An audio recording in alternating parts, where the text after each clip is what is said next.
Sebelumnya, Assalamualaikum warahmatullahi wabarakatuh. Izin memperkenalkan diri, nama saya Bambang Herianto dengan NPM 191506137, dimana di sini saya akan menjelaskan mengenai tugas akhir saya, yaitu desain untuk di Cisco Packet Tracer atau desain menggunakan paket tracer, suatu sistem jaringan yang ada di sebuah sekolah.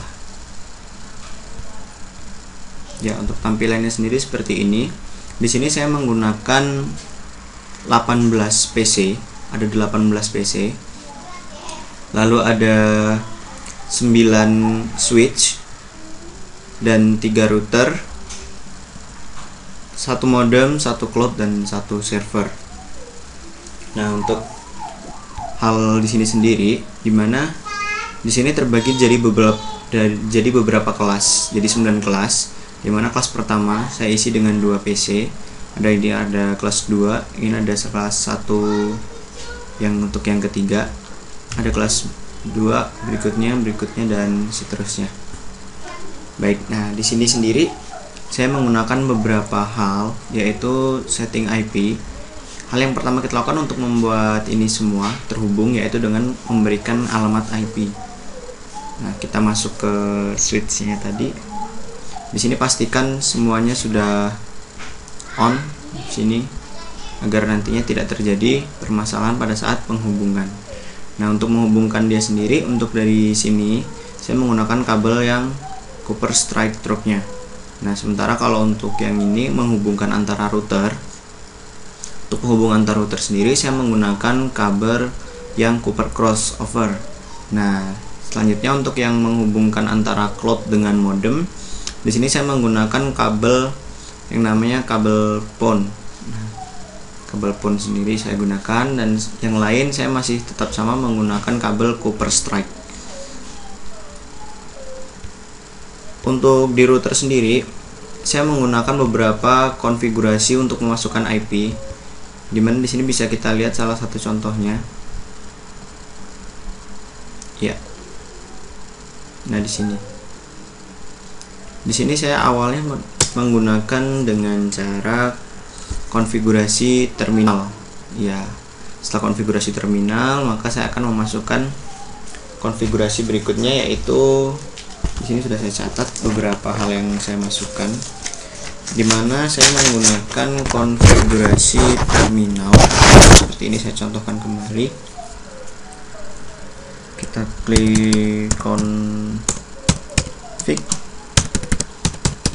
terminal, enter.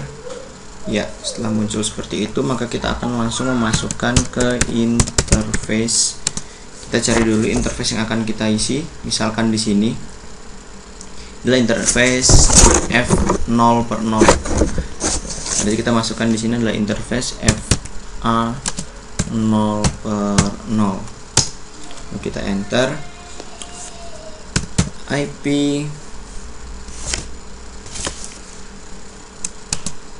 DHCP full kelas 1A, enter. Lalu kita masukkan untuk networknya. Network di sini saya menggunakan 192.168.1.0 255.255.255.0. Kita enter dengan default router 192.168.1.1.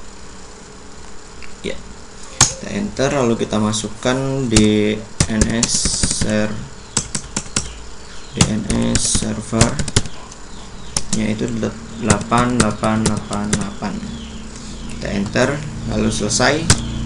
Kita klik exit 2 kali,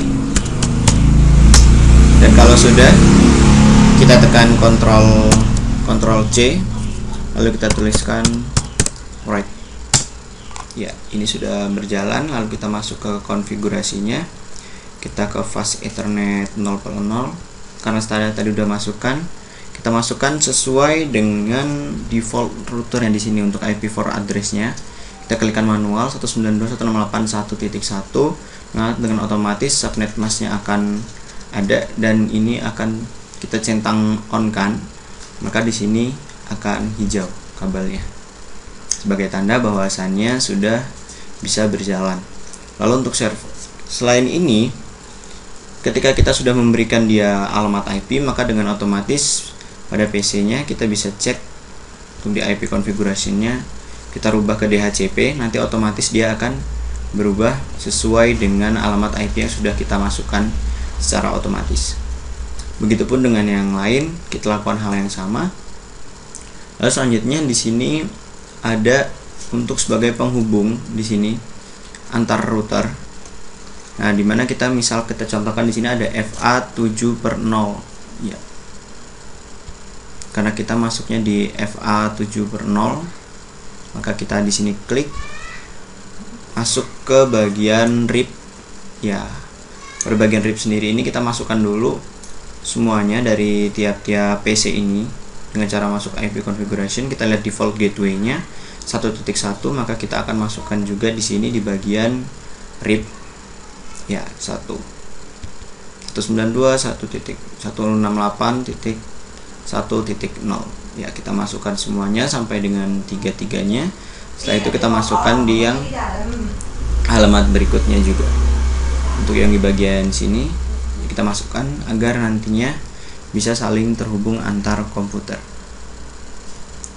Lalu kita masuk ke untuk ke fast Ethernet-nya.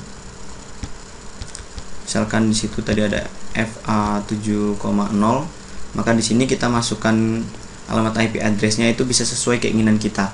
Kalau untuk yang penghubung antar router, jadi kita bisa menggunakan di sini saya menggunakan 10.1 dengan tipe subnet mask yang sama. Lalu kita centang on, maka nantinya dia akan tertuliskan di sini warna hijau. Begitupun lakukan hal yang sama, kita masukkan juga ke modem. Dan untuk server sendiri juga kita masih menggunakan IP configuration yang sama. Di sini saya menggunakan 30.2. Jadi urutan. Kita coba untuk mengirimkan pesan antar komputer. Ya, di sini sudah terlihat successful. Kita coba lagi untuk di komputer berikutnya. Sukses.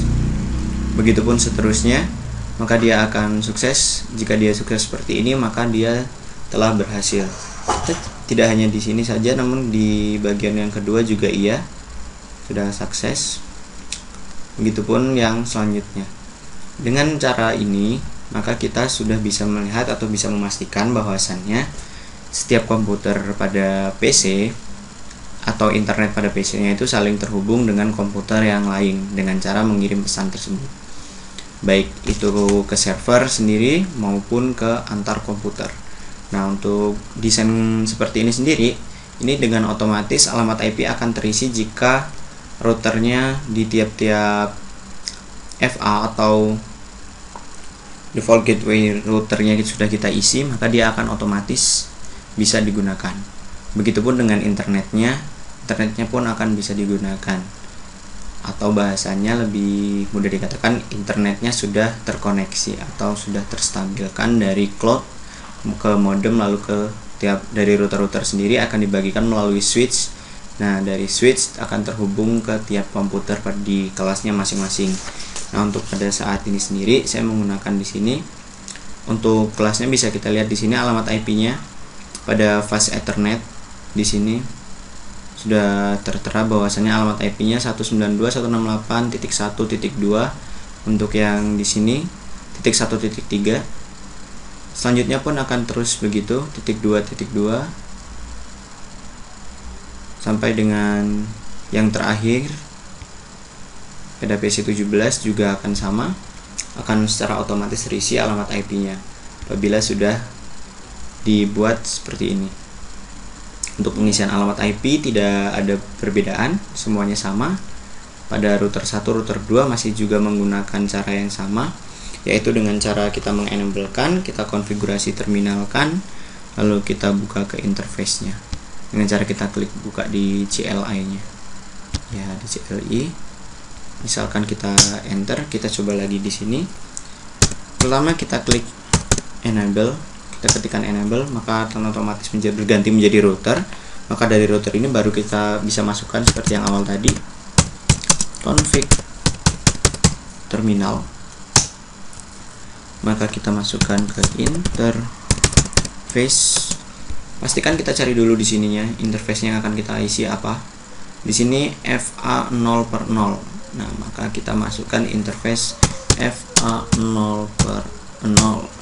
Ya, enter. Lalu kita masukkan untuk IP DHCP. Ya, IP DHCP full kelas 2A. Enter. Untuk penulisan kelas tidak harus 2A atau bagaimana, namun itu juga bisa sesuai dengan keinginan Anda sendiri. Jadi ini saya hanya menyetokan saja untuk kelasnya.